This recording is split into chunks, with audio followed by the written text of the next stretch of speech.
BBC Radio Devon, on your side. Now, let's talk about publishing. A young lady sent me an email a couple of weeks ago and said, help. Her name is Julie, and she's in the studio. Good morning. Good morning. Now, tell me about your project. And I feel very sorry for you, because as a published author myself... Yeah, well, as I say, as a published author, I write children's books, but I know it's so difficult to actually break the mould. What are you doing? Right. It's a publisher up in London that has set up a scheme for authors that are unpublished and want to get published but can't. It's called Britain's Next Bestseller, and it's a crowdfunding project. So what happens is you send them the manuscript, and if they like it and they think it's got the potential to do well, they will help you promote it. You don't have to put any money into it, which is great, because I can't afford to self-publish. And we see how many pre-orders we get online. Now, my target was 250 pre-orders, and I had 16 weeks to do it. So the book was available to pre-order from the 16th of July. I think it's available until the 8th of November. And in that time, if I get 250 pre-orders, they publish it in late January. Okay. Well, what's the book about? Flog yourself here. Go on. Okay. Well, it's set in Cornwall in the late 18th century. It's got a little bit of Pirates of the Caribbean in there. It's a bit of an adventure story. It follows the tale of our hero, who's Martin McBride. He comes home after being a slave in Algiers. He returns to Cornwall down in Newlyn, which is where his home is. He finds that his wife and his child have been cruelly tricked, and he's determined to avenge their deaths. It's quite a light-hearted book, despite the dark undertones. Light-hearted? Security! It's an adventure story, really. Right. There's lots of smuggling. There's a very entertaining privateer who comes in and double-crosses everybody. There's a little bit of love, but not enough to put all the men off. There's lots of guns and swords, and but a lot of it's actually based on things that did happen in Cornwall, and there's a couple of characters that actually existed at that time that he comes into contact with. A lot of very famous places in Cornwall are featured that were sort of on smuggling routes. And so a lot of it's sort of... I did 5 years of research before I started writing it, and a lot of it's kind of... Well done. There's a lot of fact in there. The little customs, the hanging red blouses on the washing line to warn the smugglers when the excise men were about. And it's a real battle in the book between... it was before customs and excise sort of were integrated. So the customs man is actually on the smuggler's side, and he's being bribed. The excise man's our villain.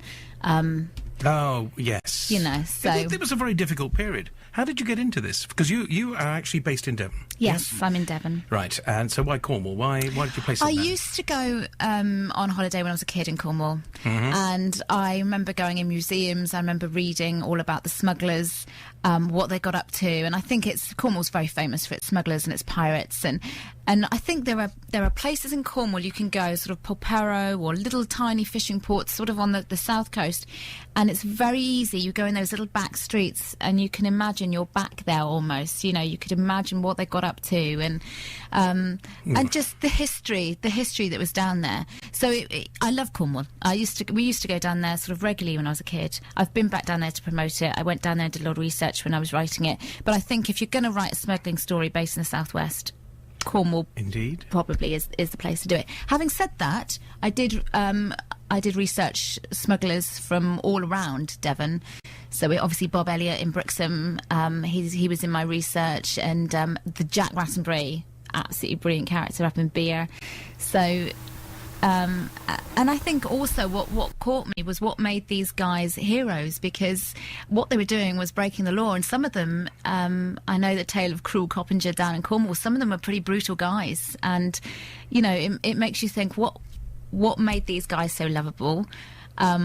We look back on them fondly, and you know, you read tales of folk like Jack Rattenbury, who went everywhere with a pet goose. And when his pet goose died, he had it stuffed and used to fill it with contraband everywhere. The stuff that he got up to is hilarious. And the crazy thing is, if you put it in a story, it probably people just wouldn't believe it actually happened. It was crazy, and there was so much fodder there for a good book that it just seemed criminal to let it go to waste. So it is a bizarre county. In fact, Devon really wasn't into smuggling, mainly because the coastline was so open. Cornwall has got that coastline. Wiltshire, yeah, the Moonrakers, all that sort of stuff. And the Moonraker was literally, they used to throw the contraband in the ponds, in the duck ponds, to actually hide them at night. Right. And that was the. They said we're all a bit slow in the head. I'm trying to get the moon out of the pond because that was the reflection. Obviously, what was in there was 200 or 300 barrels of brandy. Bizarre. Can you stay with us? Yes, at the moment? Absolutely. Julie Spiller is in the programme at the moment. Her book is called. It's called The Cornubian. It's an old Latin name meaning the Cornishman. Cornubian. But it's not out yet. It's available to pre-order. Get pre-ordering, guys. She's pushing herself. We're talking to Julie Spiller in a few moments' time. She lives in Malden. Her breakthrough very first book is waiting in the wings. But of course it all depends on how many pre-orders she gets. The Cornubian, we'll come back to that in a few moments' time. The Cornubian. Infamous smuggler Martin McBride. It's got guns. It hasn't got car chases. I've got the author here with me. There were no car chases. There's no car chases. There's not even a horse and carriage chase, I don't think. Julie Spiller lives in Malden, based the book in Cornwall. The Cornubian. Her debut novel was written fresh out of secondary school. How long ago was that then? Well, actually, I brought down my original book in the car with my PA, Nikki, this morning, and that was called The Kitten, and it was written in reception at Malden. So this is how long I've wanted to be a writer. But yeah, secondary school. Well, I think I was 6 when I wrote The Kitten. I'm 32 now. So. Oh, there's a woman there that's actually admitted how old she is on air, and we're being tweeted at the moment, and people saying, no, hang on, where's... Sorry, I do apologise. I just turned that piece of equipment off and it's still tweeting at me. But look, I wish you every success on this.